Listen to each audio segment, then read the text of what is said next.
Hello, kamusta po? Narito ang pinakahuling update ukol sa Bagyong Marce at ang lagay ng ating panahon sa susunod na 24 oras. Bago po tayo magpatuloy, huwag kalimutang i-like at i-subscribe ang ating channel at pindutin ang bell para sa mga susunod na updates. Sa kasalukuyan, si Bagyong Marce ay bahagyang lumakas at patuloy na lumalapit sa hilagang bahagi ng Luzon. Ayon sa huling ulat, huling namataan ang sentro ng bagyo sa layong 525 kilometers silangan ng Baler, Aurora, or 495 kilometers silangan ng Itbayat, Isabela. Si Bagyong Marce ay may lakas ng hangin na umaabot sa 130 kilometers per hour malapit sa gitna at may mga pagbugsong hangin na umaabot sa 160 kilometers per hour.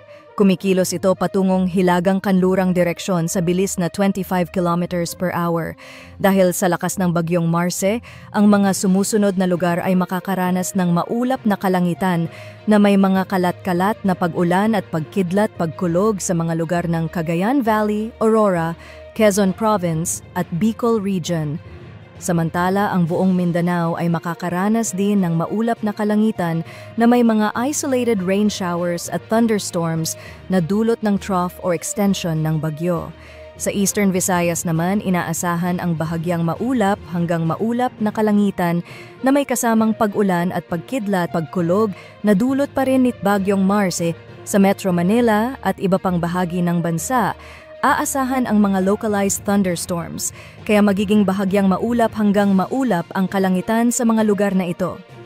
Dahil sa patuloy na paglapit ni Bagyong Marce sa kalupaan, itinaas na ang Tropical Cyclone Wind Signal No. 1 sa mga sumusunod na lugar: Batanes, Cagayan, kasama ang Babuyan Islands, Ilocos Norte, Ilocos Sur, Apayao, Abra, Kalinga, Mountain Province, Ifugao, northern portion ng Benguet, Isabela, Nueva Vizcaya, Quirino, northern portion ng Aurora.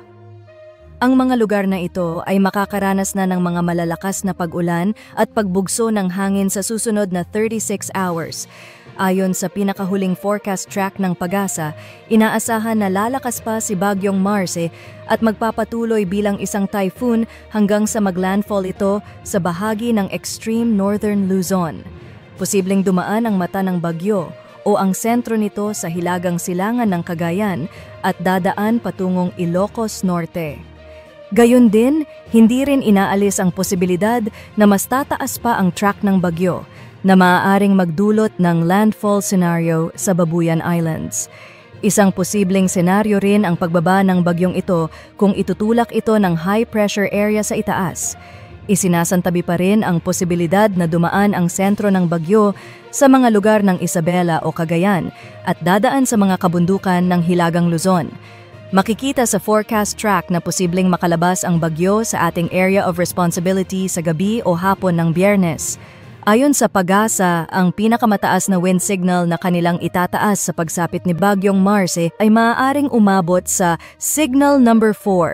Ang mga lugar na nasa ilalim ng Signal No. 4 ay makakaranas ng malakas na hangin at ulan. Yan po ang pinakahuling update sa ating panahon at sa Bagyong Marce. Patuloy po tayong maging handa at mag-monitor sa mga susunod na weather advisories mula sa PAGASA. Kung nais po ninyong manatiling updated, huwag kalimutan i-like, i-share, at mag-subscribe sa aming YouTube channel. Pindutin na rin ang bell icon para maging alerto sa mga susunod na weather updates. Maraming salamat po at maging ligtas tayo sa anumang panahon.